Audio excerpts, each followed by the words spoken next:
ಸ್ನೇಹಿತರೆ, ಯಾವುದೇ ಸರ್ಕಾರ ಆಗಲಿ ಅಥವಾ ಯಾವುದೇ ರಾಜಕೀಯ ಪಕ್ಷವಾಗಲಿ ಕೇವಲ ಚುನಾವಣೆಯಲ್ಲಿ ಗೆಲ್ಲೇಬೇಕು ಅನ್ನೋ ಒಂದೇ ಒಂದು ಮಾನದಂಡ ಇಟ್ಕೊಂಡು ಯಾವುದಾವುದೋ ಯೋಜನೆಗಳನ್ನ ಯಾವುದೇ ದೂರಾಲೋಚನೆ ಇಲ್ಲದೇನೆ ಕೇವಲ ದುರಾಲೋಚನೆಯಿಂದ ಅನೌನ್ಸ್ ಮಾಡಿದ್ರೆ ಏನಾಗ್ತದೆ ಅನ್ನೋದಕ್ಕೆ ಸದ್ಯಕ್ಕೆ ಸಾಕ್ಷಿ ನಮ್ಮ ಕರ್ನಾಟಕ. ಇಲ್ಲಿ ಏನಾಗಿದೆ, ಇವರು ಚುನಾವಣೆಯನ್ನ ಗೆಲ್ಲೇಬೇಕು ಅಂತ ಹೇಳಿ ಕಾಂಗ್ರೆಸ್ ಪಕ್ಷ ಪಂಚ ಯೋಜನೆಗಳನ್ನ ಜಾರಿಗೆ ತರಲಿಕ್ಕೆ ಪ್ರಯತ್ನ ಪಟ್ಟರು. ಅಂದ್ರೆ ಅವರು ಮೊದಲು ಅನೌನ್ಸ್ ಮಾಡಿದ್ರು, ಅದಾದ್ಮೇಲೆ ಗೆದ್ದು ಬಂದ್ರು ಕೂಡ ಆ ನಂತರ ಅದನ್ನ ಇಂಪ್ಲಿಮೆಂಟ್ ಮಾಡ್ಲಿ ಶುರು ಮಾಡಿದ್ರು. ಇದರಲ್ಲಿ ಮುಖ್ಯವಾಗಿ ಇವರು ಪ್ರಾರಂಭ ಮಾಡಿರೋದು ಶಕ್ತಿ ಯೋಜನೆ. ಯಾಕಂದ್ರೆ ಅದಕ್ಕೇನು ಇವರು ಬೇರೆ ಯಾವುದೇ ರೀತಿಯ ಯೋಜನೆಯನ್ನು ಮಾಡಬೇಕಾಗಿರ್ಲಿಲ್ಲ. ಬಸ್ಗಳಲ್ಲಿ ಮಹಿಳೆಯರನ್ನ ಒಂದು ಕಡೆಯಿಂದ ಇನ್ನೊಂದು ಕಡೆಗೆ ಉಚಿತವಾಗಿ ಕರ್ಕೊಂಡು ಹೋಗುವಂತಹದ್ದು. ಇದಕ್ಕೆ ಬಸ್ಗಳು ಹೇಗೂ ಇತ್ತು, ಕೇವಲ ಅವರನ್ನು ತುಂಬಿಸಿ ಕಳಿಸಿದ್ರಾಯ್ತು ಅಷ್ಟೇ. ಈ ಯೋಜನೆಯನ್ನ ಪ್ರಾರಂಭ ಮಾಡಿದ್ರು. ಇದರಿಂದಾಗಿ ಸರ್ಕಾರ ಹೇಳ್ತಾ ಇದ್ದೇನೆಂದ್ರೆ ಪ್ರವಾಸೋದ್ಯಮ ಬಹಳಷ್ಟು ಇಂಪ್ರೂವ್ ಆಗ್ತದೆ ಅಂತ ಹೇಳಿದ್ರು. ಹೌದು, ಪ್ರವಾಸೋದ್ಯಮ ಇಂಪ್ರೂವ್ ಆಯ್ತು. ಯಾಕಂದ್ರೆ ಒಂದು ಕಡೆಯಿಂದ ಇನ್ನೊಂದು ಕಡೆ ಮಹಿಳೆಯರು ಓಡಾಡ್ಲಿಕ್ಕೆ ಶುರು ಮಾಡಿದ್ರು. ಎಲ್ಲಾ ದೇವಸ್ಥಾನಗಳು ತುಂಬಿ ತುಳುಕ್ಲಿಕ್ಕೆ ಶುರು ಆಯ್ತು. ಇದೆಲ್ಲದೂ ನಡೀತು. ಆದ್ರೆ ಆಗಿರೋದೇನಂದ್ರೆ, ಈ ಉಚಿತವಾಗಿ ಇವ್ರನ್ನ ಕರ್ಕೊಂಡು ಹೋಗ್ತಾರಲ್ಲ, ಆ ಟಿಕೆಟ್ ಹಣವನ್ನ ಸರ್ಕಾರ ಭರಿಸಬೇಕು. ಆದ್ರೆ ಸರ್ಕಾರ ಏನ್ ಮಾಡ್ತು, ಇದನ್ನ ಪೆಂಡಿಂಗ್ ಇಟ್ಕೊಂತ ಹೋಯ್ತು. ಈಗ ಏನಾಗಿದೆ ಅಂದ್ರೆ, ಈ ಟಿಕೆಟ್ ಹಣವೇ ಸರ್ಕಾರ ಬಾಕಿ ಇಟ್ಕೊಂಡಿರುವಂತದ್ದು 1761 ಕೋಟಿ. ಇಷ್ಟು ಹಣವನ್ನ ಕರ್ನಾಟಕ ರಾಜ್ಯದ 4 ನಿಗಮಗಳಿಗೆ ಕರ್ನಾಟಕ ಸರ್ಕಾರ ಕೊಡಬೇಕಾಗಿದೆ. ಆದ್ರೆ ಈ ಹಣವನ್ನ ಇವ್ರು ರಿಲೀಸ್ ಮಾಡಿಲ್ಲ. ಇದರಿಂದಾಗಿ ಏನಾಗಿದೆ ಅಂದ್ರೆ, ಈ ನಿಗಮಗಳು ಸದ್ಯದಲ್ಲೇ ನಾಶವಾಗಿ ಹೋಗುವಂತ ಪರಿಸ್ಥಿತಿ ಬಂದಿದೆ. ಈಗಾಗಲೇ ಅಲ್ಲಿರುವಂತಹ ಕಾರ್ಮಿಕರು ನಾಡಿದ್ದು 31ನೇ ತಾರೀಕಿನಿಂದ ನಾವು ಬಸ್ಗಳನ್ನು ಓಡಿಸೋದಿಲ್ಲ ಅಂತ ಕೊಂಡು ಹೇಳ್ಬಿಟ್ಟಿದ್ದಾರೆ. ಅಂದ್ರೆ ಈ ಶಕ್ತಿ ಯೋಜನೆಯನ್ನ ಬಂದ್ ಮಾಡಿ ಅಂತ ಹೇಳ್ಕೊಂಡು ಅವರೇ ಹೇಳಿ ಶುರು ಮಾಡಿದ್ದಾರೆ. ಇಲ್ಲದ್ರೆ ನಾವಂತೂ ಬಸ್ಗಳನ್ನು ಓಡಿಸೋಲ್ಲ ಅಂತಕೊಂಡು ಹೇಳ್ತಾ ಇದ್ದಾರೆ. ಅಂದ್ರೆ ಮುಷ್ಕರಕ್ಕೆ ಹೋಗ್ತಾ ಇದ್ದೇವೆ ಅಂತ ಹೇಳಿ ಹೇಳ್ತಾ ಇದ್ದಾರೆ. ಈ ಮೂಲಕ ಶಕ್ತಿ ಯೋಜನೆಗೆ ಎಳ್ಳು ನೀರು ಬಿಡ್ಲಿಕ್ಕೆ ಸರ್ಕಾರಕ್ಕೊಂದು ಉಚಿತವಾದಂತಹ ಸಲಹೆಯನ್ನು ಕೂಡ ಅವ್ರು ಕೊಟ್ಟಿದ್ದಾರೆ. ಒಂದ್ ವೇಳೆ ಸರ್ಕಾರ ಈ ಶಕ್ತಿ ಯೋಜನೆಯನ್ನ ಬಂದ್ ಮಾಡಿದ್ರೇನೆ ಬಹುಶಃ ಕರ್ನಾಟಕದಲ್ಲಿ ಈ ಕರ್ನಾಟಕ ಸಾರಿಗೆ ಸಂಸ್ಥೆ ಏನಿದೆ ಇದು ಉಳ್ಕೊಳ್ಳುವ ಸಾಧ್ಯತೆ ಇದೆ. ಇಲ್ಲದಿದ್ರೆ ಖಂಡಿತವಾಗಿ ಮುಚ್ಚಬೇಕಾದಂತ ಪರಿಸ್ಥಿತಿ ಬರ್ತಾ ಇದೆ. ಹಾಗಾದ್ರೆ ಇಷ್ಟಲ್ಲದೇನೆ ಬೇರೆ ಏನೆಲ್ಲ ಬಾಕಿ ಇಟ್ಕೊಂಡಿದ್ದಾರೆ, ಇದ್ರ ಬಗ್ಗೆ ನಾವು ಮಾತಾಡೋದಾದ್ರೆ ನೋಡಿ, ಒಂದು ಬಸ್ ಓಡ್ಬೇಕು ಅಂತ ಹೇಳಿದ್ರೆ ಅದಕ್ಕೆ ಡೀಸೆಲ್ ಹಾಕ್ಬೇಕಾಗ್ತದೆ. ಈ ಡೀಸೆಲ್ಗೆ ಇವ್ರು ಕೊಡ್ಬೇಕಾಗಿರುವಂತ ಒಟ್ಟು ಹಣ ಎಷ್ಟಂದ್ರೆ 851 ಕೋಟಿಯನ್ನ ಬಾಕಿ ಇಟ್ಕೊಂಡಿದ್ದಾರೆ. ಇನ್ನು ಮುಂದೆ ಏನಾಗುತ್ತೆ, ಡೀಸೆಲ್ ಸಪ್ಲೈ ಸ್ಟಾಪ್ ಆಗೋಗುತ್ತೆ. ಆಗ ಬಸ್ಗಳು ಕೂಡ ಓಡುವ ಸಾಧ್ಯತೆಗಳು ಇರಲ್ಲ. ಯಾವುದೇ ಬಸ್ ಆಗ್ಲಿ ಓಡ್ಬೇಕು ಅಂತ ಹೇಳಿದ್ರೆ ಅಥವಾ ಯಾವುದೇ ವಾಹನ ಆಗ್ಲಿ ಅದನ್ನು ನಾವು ಸುಸ್ಥಿತಿಯಲ್ಲಿ ಇಡಬೇಕಾಗ್ತದೆ. ಅಂದ್ರೆ ಅದನ್ನ ರಿಪೇರ್ ಮಾಡ್ತಾ ಇರ್ಬೇಕಾಗ್ತದೆ, FC ಮಾಡಿಸ್ಬೇಕಾಗ್ತದೆ, ಪೇಂಟ್ ಮಾಡಿಸ್ಬೇಕಾಗ್ತದೆ, ಟೈರ್ ಬೇಕಾಗ್ತದೆ. ಈ ತರ ಈ ಹಣವನ್ನ ನಾವು ಬೇರೆ ಬೇರೆಯವರಿಗೆ ಕೊಡ್ಬೇಕಾಗ್ತದೆ. ಅಂದ್ರೆ ವೆಂಡರ್ಸ್ ಪೇಮೆಂಟ್ ಇರ್ತದೆ, ಇದನ್ನ ಸಪ್ಲೈ ಮಾಡುವವರು ಇರ್ತಾರೆ, ಅವರಿಗೆ ಕೊಡ್ಬೇಕಾಗಿರುವಂತ ಬಾಕಿ ಹಣ 883 ಕೋಟಿ. ಇದನ್ನು ಕೂಡ ಪೆಂಡಿಂಗ್ ಇಟ್ಕೊಂಡಿದ್ದಾರೆ.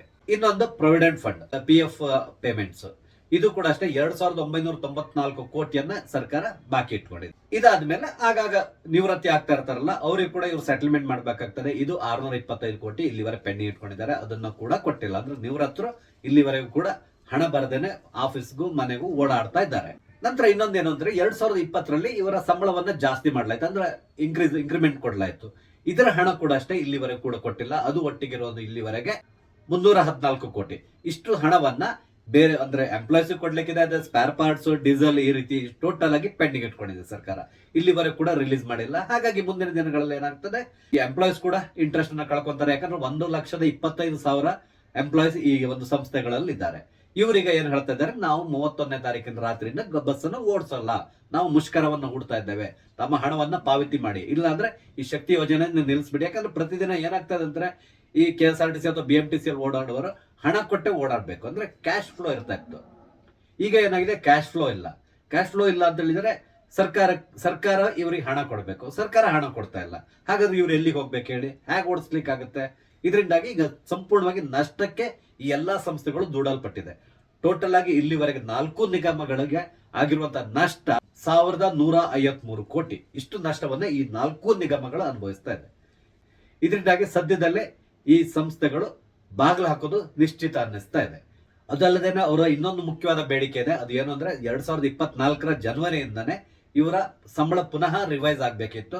ಆದ್ರೆ ಸರ್ಕಾರ ಇಲ್ಲಿವರೆಗೆ ಅದರ ನಿಟ್ಟಿನಲ್ಲಿ ಯಾವುದೇ ರೀತಿಯಾದಂತಹ ಕೆಲಸ ಮಾಡಿಲ್ಲ. ಈಗ ಅವರು ಹೆಚ್ಚು ಕಡಿಮೆ 30% ಜಾಸ್ತಿ ಮಾಡ್ಬೇಕು ನಮ್ದು ಅಂತೇಳಿ ಡಿಮಾಂಡ್ ಮಾಡ್ತಾ ಇದ್ದಾರೆ.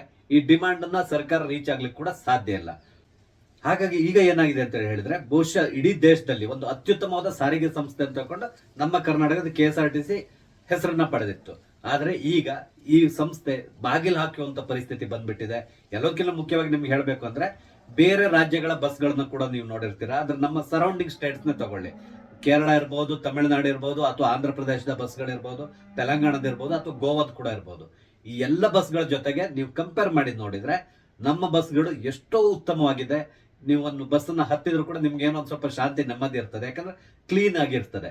ಆದ್ರೆ ಅದೇ ಬೇರೆ ಬಸ್ಗಳ ನೀವು ಹತ್ತು ನೋಡಿ ನಿಮ್ಗೆ ಗೊತ್ತಾಗ್ತದೆ ಪರಿಸ್ಥಿತಿ ಹೇಗಿದೆ ಅಂತೇಳಿ.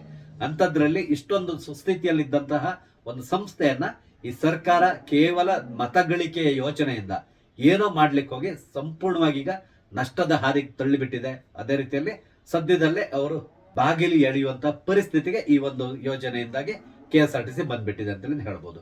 ಅದೇ ರೀತಿಯಲ್ಲಿ ಬೇರೆ ಬೇರೆ ಯೋಜನೆಗಳಿಂದ ಏನೆಲ್ಲ ಸಮಸ್ಯೆ ಆಗ್ತದೆ ನಿಮ್ಗೆ ಗೊತ್ತಿದೆ, ಅದ್ರ ಬಗ್ಗೆ ನಾನು ಇಲ್ಲಿಗ ಮಾತಾಡ್ಲಿಕ್ಕೆ ಹೋಗಲ್ಲ.